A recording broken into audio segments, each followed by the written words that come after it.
Hello, my name is Roger Moeller.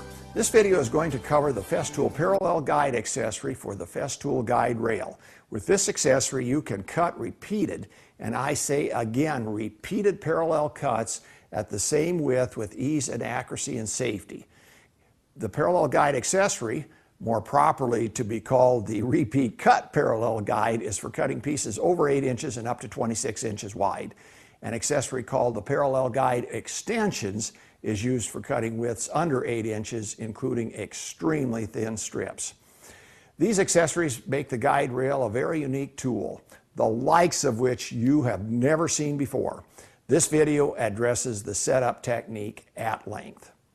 We're here today to demonstrate the use of Festool parallel guides, just getting them set up and what they can do for you and whatnot. Parallel guides consist of two components. On this rail I have one set of the parallel guides, and then the extensions for them are located here, the ones that have the yoke. Basically, to differentiate the two, if you're cutting pieces over 8 inches wide, where you're going to index off the back side here on this side of the rail, cut over here, you use just the parallel guides by themselves. If you're cutting pieces under 8 inches, you need to attach the yokes with the parallel extension guides.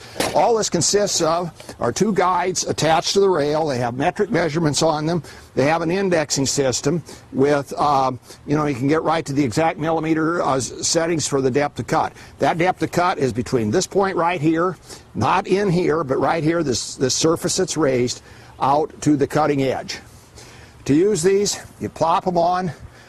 First of all, you straddle the piece. It has to straddle the cut piece.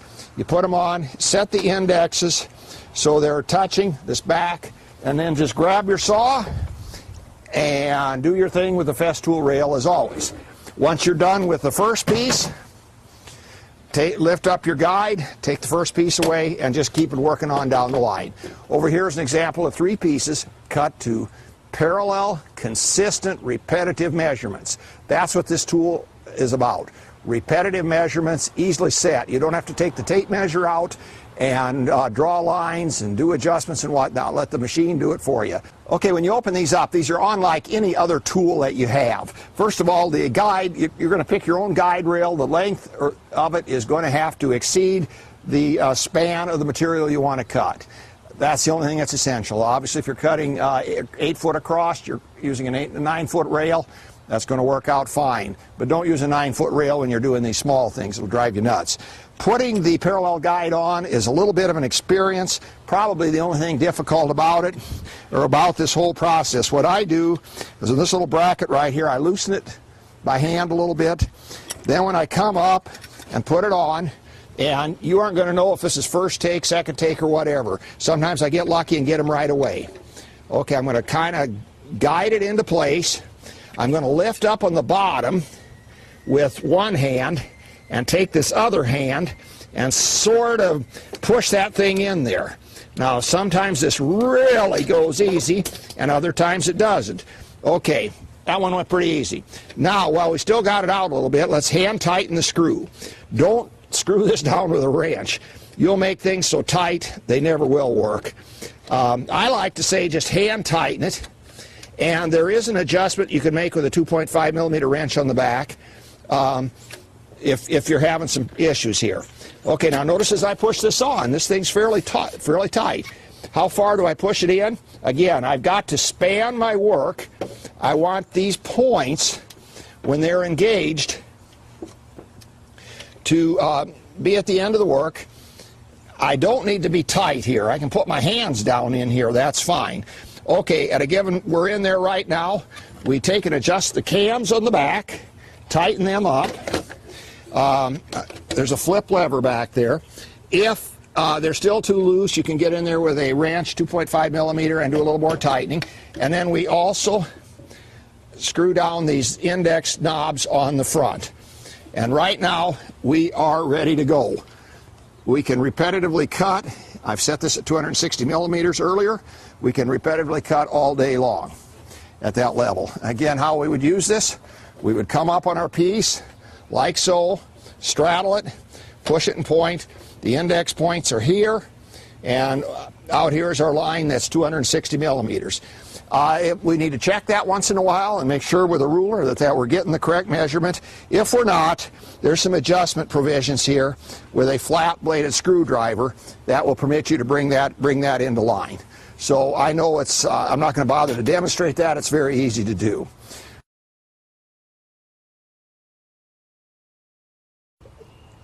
We've got the crosshairs at 300 millimeters. We can double check with a combination square if we want to do that.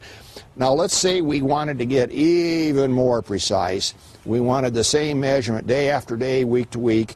We could make ourselves some sort of a story stick that would work off the back end of this and allow us to set it, go from this point to here, just bump up against it or whatever.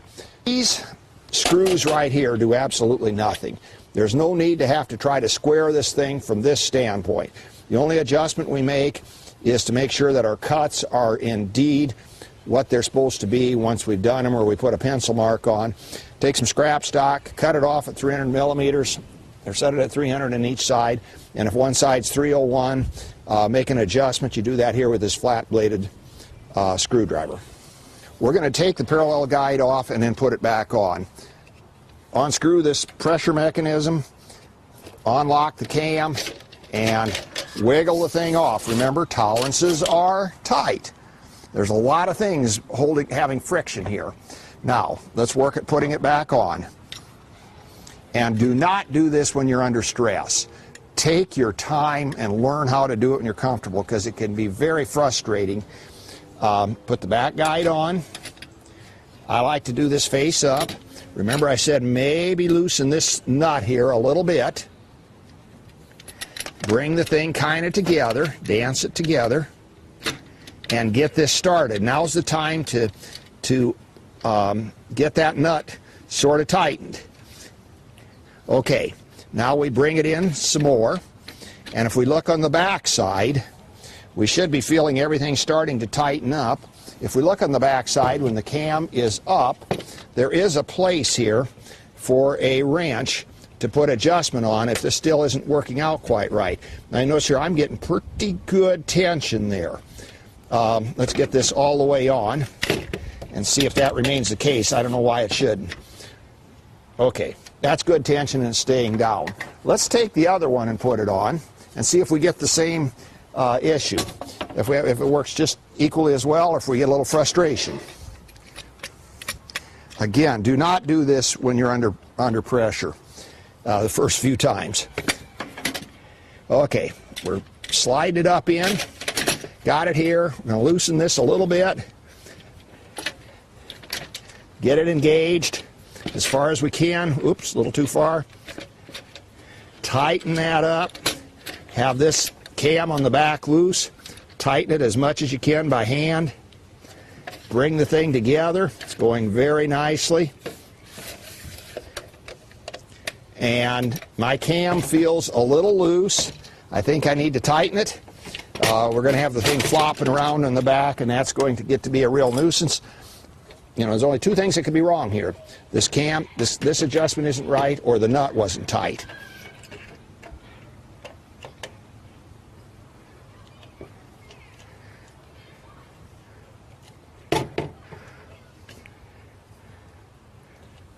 There, that was about 3/4 of a turn. Now it's pretty much staying in place. These do have a little bit of a tendency to pop out a little bit that way, so keep your eyes open for that. And we're in business. That concludes this segment on using the parallel guides for repeating cuts of widths over 8 inches. Watch video 3 to learn more about the parallel guide extensions for cutting pieces under 8 inches. My name is Roger Moeller.